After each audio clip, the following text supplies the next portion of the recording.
오늘 함께 보실 하나님의 말씀은 열왕기상 3장입니다. 봉독은 5절에서 10절만 하겠습니다.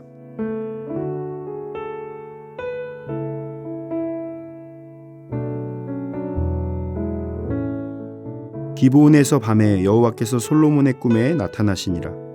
하나님이 이르시되 내가 내게 무엇을 줄꼬 너는 구하라. 솔로몬이 이르되 주의 종 내 아버지 다윗이 성실과 공의와 정직한 마음으로 주와 함께 주 앞에서 행함으로 주께서 그에게 큰 은혜를 베푸셨고 주께서 또 그를 위하여 이 큰 은혜를 항상 주사 오늘과 같이 그의 자리에 앉을 아들을 그에게 주셨나이다.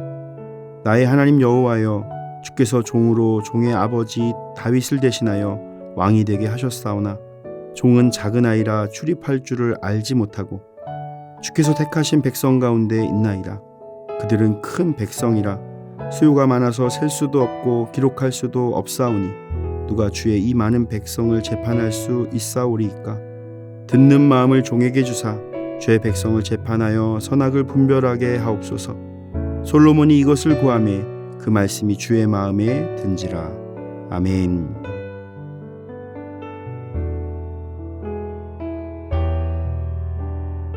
오늘 본문은 이제 왕위에 오른 솔로몬의 행적을 기록하면서 그가 이룬 영화와 성전 건축에 대하여 다루고 있습니다. 열왕기상 3장은 이 기사의 시작 부분으로서 솔로몬 통치 초기의 배경과 솔로몬의 1000번째 꿈사건을 기록하고 있습니다. 이스라엘의 왕권이 강화되고 국가적 지위가 높아지는 상황에서도 솔로몬은 여전히 하나님을 사랑했습니다. 하나님을 경외하면서 그의 아버지 다윗의 법도를 따르기 위해서 노력했습니다. 솔로몬은 1000번째를 통해서 하나님을 꿈에서 만나게 되었고 하나님께 듣는 마음을 구함으로 하나님이 주시는 지혜와 축복을 가장 크게 누린 왕이 되었습니다. 하나님께서는 솔로몬이 듣는 마음을 구할 때 그 말을 마음에 들어 하셨습니다. 하나님을 기쁘시게 한 것입니다. 하나님은 모든 것을 하나님께 맡기고 하나님의 뜻을 따르기로 원하는 자들을 기뻐하십니다. 오늘 말씀을 통해 하나님의 기쁨이 되는 저와 여러분이 되시기를 축복합니다. 첫째로, 듣는 마음을 구한 솔로몬. 솔로몬이 1000번제를 하나님께 드렸습니다. 이 제사는 1000번의 횟수를 의미하는 것이 아니라 1000마리의 짐승을 잡아 제단에 드린 번제였습니다. 이것은 하나님을 향한 솔로몬의 열정과 헌신의 마음을 보여줍니다.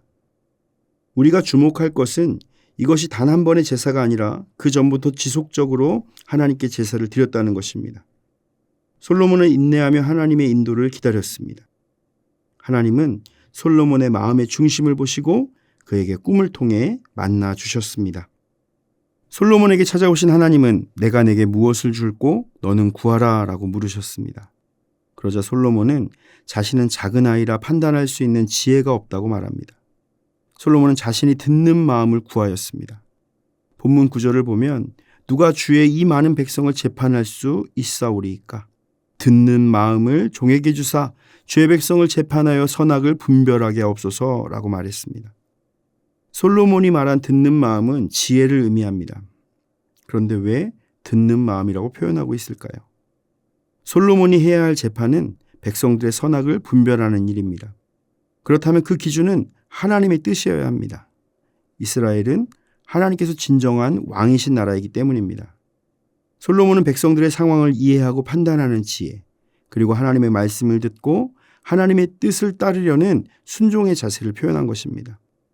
따라서 솔로몬은 하나님의 말씀을 들음으로 사건의 진위를 이해하고 하나님의 뜻에 순종하면서 선악을 판단할 수 있는 지혜를 구한 것입니다. 하나님은 솔로몬의 구함을 듣고 매우 흡족해 하셨습니다. 우리가 기도할 때도 솔로몬과 같이 하나님의 뜻을 먼저 구해야 합니다. 예수님께서도 기도에 대해 말씀하실 때 그러즉 너희는 먼저 그의 나라와 그의 일을 구하라. 그리하면 이 모든 것을 너희에게 더하시리라 라고 말씀하셨습니다.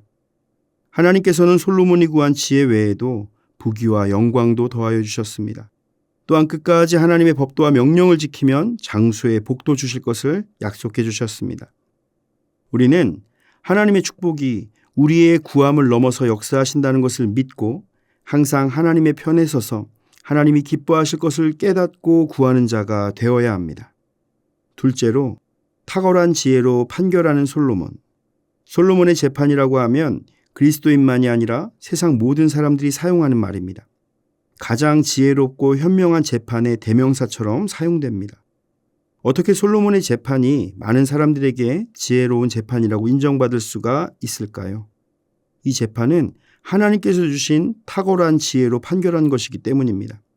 사건의 개요를 살펴보면 한 집에서 살던 두 창기가 3일 간격으로 아들을 낳았는데 한 사람이 부주의로 자신의 아들을 깔아뭉개서 죽이게 되었습니다.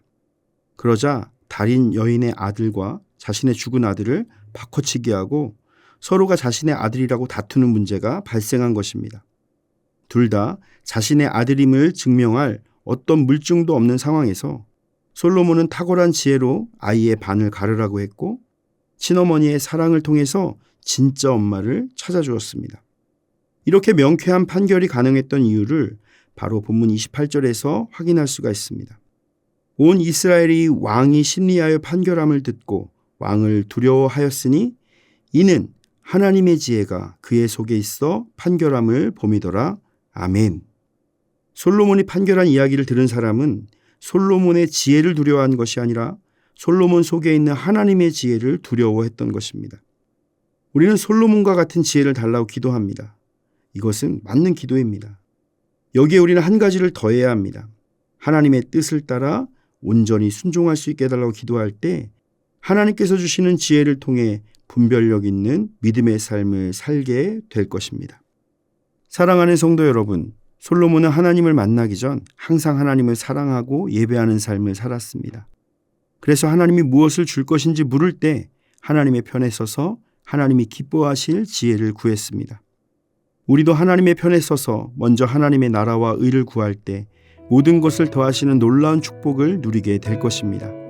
주님과 함께하며 주님의 마음을 깨닫고 주님이 원하시는 삶을 위해 나아가는 복된 삶이 되시기를 예수님의 이름으로 축원을 드립니다. 다 함께 기도하겠습니다. 우리의 삶에 역사하시는 하나님, 먼저 주의 나라와 의를 구하는 지혜로운 자가 되게 하옵소서. 인생의 수많은 일들 앞에서도 가장 먼저 주님의 뜻을 구하는 지혜로운 자가 되게 하옵소서. 주님의 이끄심에 순종함으로 나아가게 하시고 주님을 온전히 신뢰하는 믿음으로 불가능을 가능하게 하시는 놀라운 축복을 맛보게 하옵소서. 예수님의 이름으로 기도드립니다. 아멘. 하늘에 계신 우리 아버지, 아버지의 이름을 거룩하게 하시며 아버지의 나라가 오게 하시며 아버지의 뜻이 하늘에서와 같이 땅에서도 이루어지게 하소서. 오늘 우리에게 일용할 양식을 주시고 우리가 우리에게 잘못한 사람을 용서하여 준 것 같이 우리의 죄를 용서하여 주시고 우리를 시험에 빠지지 않게 하시고 악에서 구하소서. 나라와 권능과 영광이 영원히 아버지의 것입니다. 아멘.